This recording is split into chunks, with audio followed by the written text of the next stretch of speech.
Hi everyone, my name is Charlie and today I have my March wrap-up. The first book that I read in March I've already reviewed, and that was The Hoarder by Jess Kidd. And if I'm able to, I'll leave you a link, otherwise, just go and search for it. It's a very good thing. I thoroughly enjoyed this book.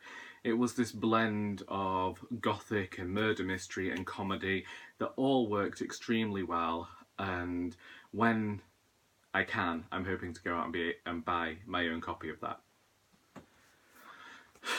Next, I reread Physical by Andrew McMillan. I did this because of Steve Partridge's My Pleasure book tag, and I was looking for an answer to one of the, questions really.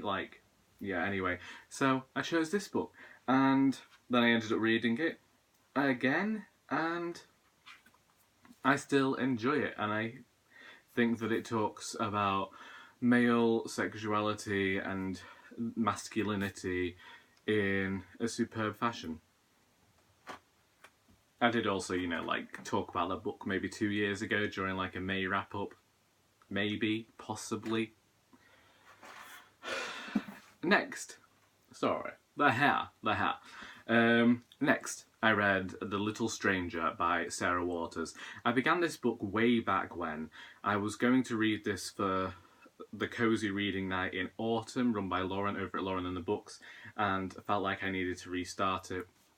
This book to me became a bit like wading through treacle, and it wasn't until I was maybe at the 200 page point that I actually began to hear the characters' voices in my head, and then I was like, oh yeah, this actually works. And when you're reading it and you're able to put a voice in your head to the person that's speaking, then the book ends up making a lot of sense. This is supposedly, I went to this because I wanted to read another gothic book after The Hoarder, and this did not disappoint me. Again, this book is a bit like wading through treacle, but it was perfectly fine for the story that was being told. I actually enjoyed the slow way that this book moved.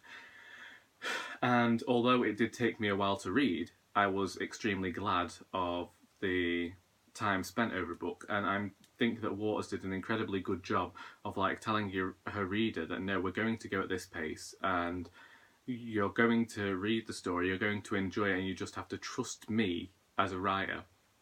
This story follows, I believe I can never remember his flaming name. Yeah, so Dr. Faraday is invited to the family home of the Ayres, and it's this big manor house that is falling into disrepair after the Second World War, I believe, and it's this time of cultural change and societal change, and these big families with big wealthy families, I should say, are actually losing a bit of credit, and people are rightly so wanting to be seen as more individual, and whilst they can appreciate the status that the people at the manor had, it is a dwindling status. And Dr. Faraday, since he was a boy, has always been fascinated by this house. It's where his mother worked, and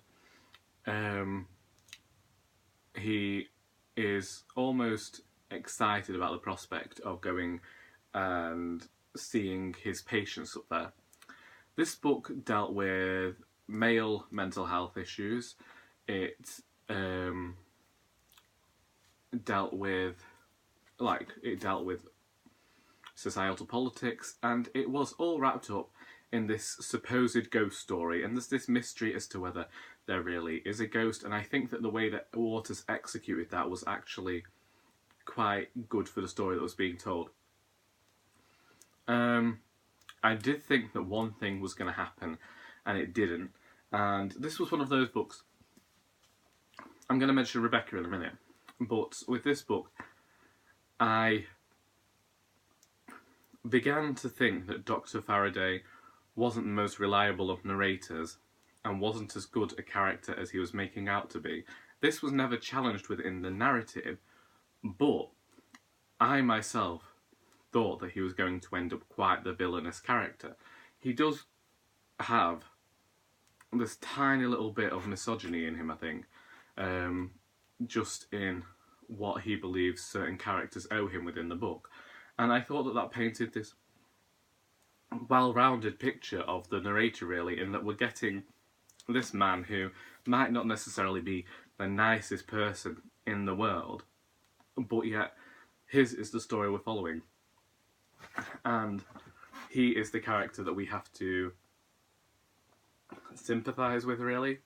And so I was actually quite fond of this book in the end, because I did think that I would be donating it back to the charity shop having only read 200 pages.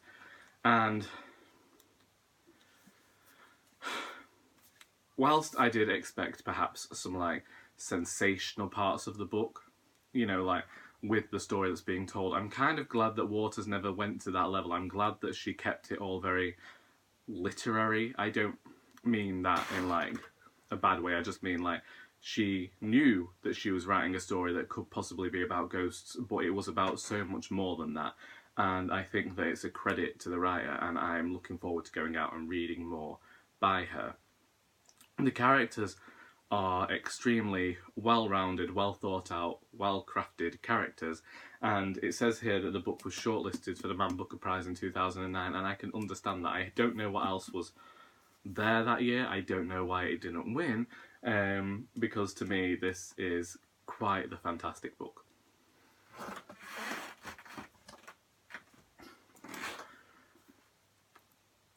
This next book is in a completely different league to The Little Stranger. However, I found it as fantastic, but this book had that little bit of an edge for me that meant that I read it in one sitting, and that is The Management Style of the Supreme Beings by Tom Holt. This book I completely enjoyed. It follows God and Jesus have decided that they're kind of, well, he's never called Jesus, he's called Jay, and God is always referred to as Dad. So Dad and Jay have decided they're going to sell the family business, which is the planet Earth, and they're going to sell it to two brothers, the Venturi brothers, who have built life up on many different planets, and they are basically the gods within those worlds, but they do it in a different way. We have the thing that if you sin, you go into the bad place, you know, hell. It's not going to be nice down there.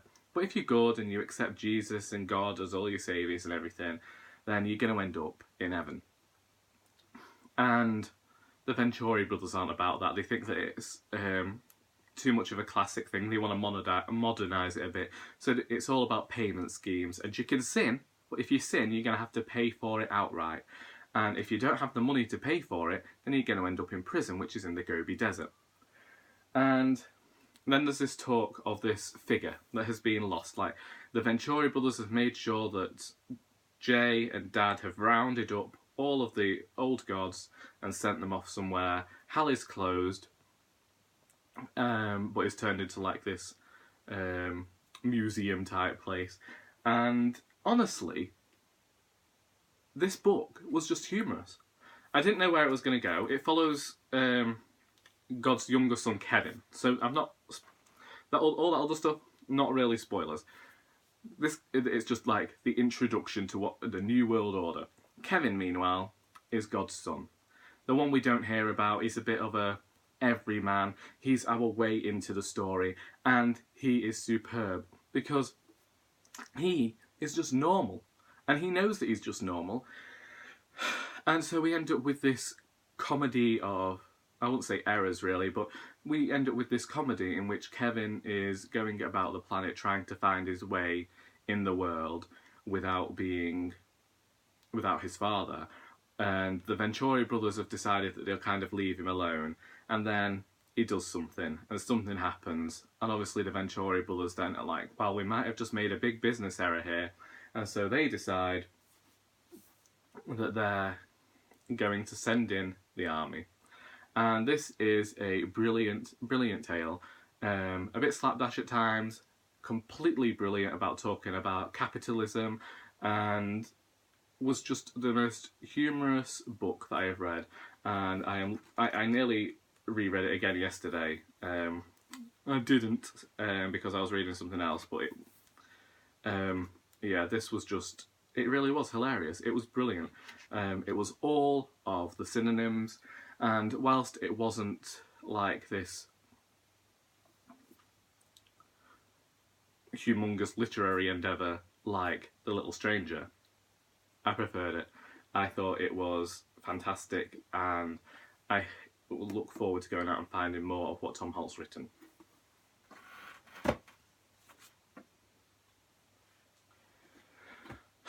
Next, we have Rebecca by Daphne du Maurier. I have returned this book to the library, but you will be able to find my review of it somewhere on this channel. I did not like this book. I ended up actually feeling sympathy for Mrs. Danvers, which is the wrong thing to do apparently. I've been told people find her manipulative and cruel, but I just saw her as this character that was clearly grieving for the loss of someone who she has raised since their childhood. And whilst Rebecca may not have ended up having the best ending to her story, I didn't care for the new narrator enough to care about the story that she was telling. And I feel like that was a big part of it. And in the end, I was kind of hoping someone would just bump the new Mrs. De Winter off. Honestly, there was a scene with a balcony, and I was just like, just do it. End this book 150 pages earlier. Get rid of her. So naturally, did not care for that book. But I have taken my cousin Rachel out of the library in the hopes that maybe it wasn't Rebecca that was the problem. Well, no, in the hopes that it was just Rebecca that was the problem, and I actually am able to appreciate du Maurier's work. Next, I have See What I Have Done by Sarah Schmidt, and I did not enjoy this book either. I recorded a review for this the other day, and you can go and find that. I think that if you are a reader of primarily young adult books, then you will be able to enjoy this book, and it will be a good gateway book into adult literature. Well, anyone who has been reading adult literature for any length of time probably won't get anything out of it. It's popular literature at best, and it goes the same way as The Witchfinder's Sister in that I did just not like or care for this fictionalised version of real events where every character voice sounded exactly the same. There was no nothing good or different about the narratorial style. And I don't think that Sarah Schmidt is a writer whose works I will be seeking out in the future. Next, I have Smut by Alan Bennett, and Lord, did these stories shock me. Now, I'm used to Talking Heads, and I am used to, what's that called, The Lady in the Van. I am used to some of Alan Bennett's other works. I did not expect this. These say that they're two unseemly stories, and bloomin' heck are they. So firstly, it's two stories. You have the greening of Mrs. Donaldson, in which Mrs. Donaldson's husband has died, and she's now working at a student hospital, acting out that she has all of these medical complaints for students to identify. She's also got two lodgers, and these stories say smut, and I don't know whether you can guess where that story is going, but I couldn't. I could not guess where it was going, and when it was happening, I can't pretend I wasn't a bit shocked by it. Then you had the next story, which was, sorry, I can never remember titles, which was called The Shielding of Mrs. Forbes, and Mrs. Forbes' son is getting married, but he might have a little secret in the form of a policeman. Yeah. It was a bit different. I mean, I found them funny, and I'm keeping the book. I like Alan Bennett. I thought that they were great, but they went to places I never thought they were going, literally. Next, we have a graphic novel. This is Low by some people who's Rick Remender and Greg Tacchini, however you pronounce that. And basically, the world is gone. It's about to be swallowed by the sun. Everybody is living underwater. This is a graphic novel I saw doing the rounds a few years ago, and this is the other graphic novel that I got when that donor at the charity shop went, they're filled with too much sex to my grandson, so I took them. And yes, there is a bit of sex in here. If you're like me, and you don't like things happening with eyes, then maybe don't read this book. I couldn't really get into the art style. It was a bit too, I don't know if abstract's the word, but I didn't care for the art style, but the actual story I thought was okay. I'm not sure whether I will read any of the others, like the sequels. But as a first volume, it was good. It was a good graphic novel. I really enjoyed it. Preferred it over Monstrous, that I also got at the same time. It's got action in it, action and sex. There's the tale of two lost daughters, a son who might not necessarily be the best after something happens within the family.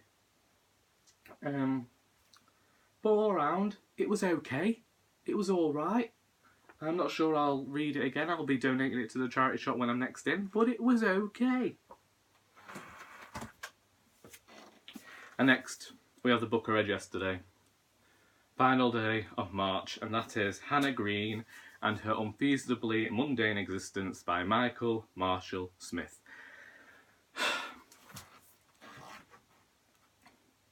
Hannah Green's parents have separated, and her father has decided that he's going to send her to stay at her grandfather's for a bit so that he can recalibrate. And whilst there, a man shows up, and it's the devil. And it turns out that her grandfather used to work with the devil, which leads, basically, all the bad deeds that happen feed into the devil. And they haven't been going to the devil, and he's wondering just what's going on. Why haven't I got any power anymore? And so there's this other story that's happening with these four guys who seem to be working for the opposition. And I'm not sure how I feel about the book, because I enjoyed the voice at the start, which was this omnipotent voice that I thought worked really well. And it reminded me, somewhat in style, of classic children's literature.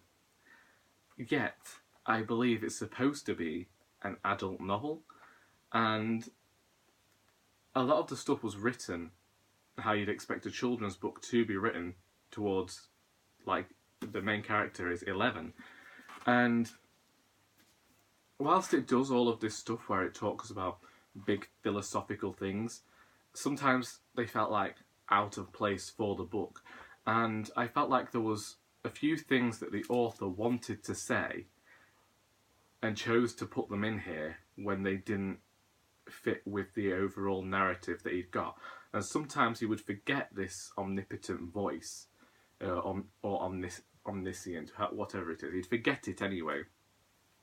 And you'd just get your bog standard story. And I'm glad that he kept the characters quite small, because, again, this is a book with barely any differentiation between the characters. Whilst I was reading, I got somewhat reminded of Paranorman, which was okay because I liked that film, but I don't think that it was supposed to remind me of that. And I don't know, I feel like it's a book that you can read once and forget you ever read it. And if it hadn't been for my nephew trying to rush me out of Waterstones, I probably wouldn't have bought it at the time. But I was looking for a book that I hadn't heard of, and I hadn't heard of this book. I hadn't heard of the author.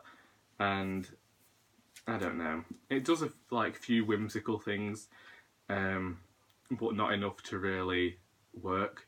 I think at times it was trying to be like Tom Holt or Terry Pratchett or one of these comedic authors, but it just didn't quite get there. And that was my problem. It kept reaching for something and never reaching it. And it was just it was a very quick read, but it was a book that I could put down and forget about. I'd hoped to read another book yesterday as well, but I didn't get around to it because I just kept finding other things to do other than read this book. And yeah, I wanted to finish it, so I finished it. I thought I'd enjoy it more.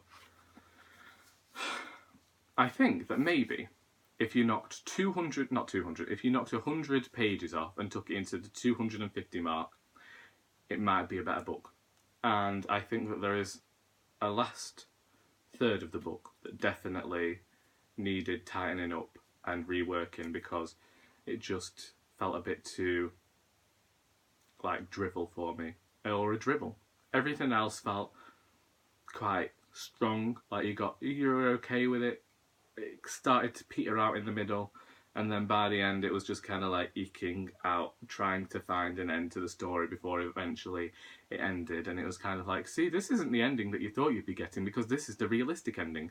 And anything that I felt like Marshall Smith was actually really trying to defend himself through the book, like saying stuff like, this is this story, and this is the way the story is going, and it's like real life, because it's not going to be it's not fiction, it's real life, and this is somebody's story. And then you get all this stuff about people working in Hollywood and how they were constantly being got down by the bastards, and I was kind of like, well, really, if her father's writing stuff like this book, I can understand why maybe people don't want to read the work.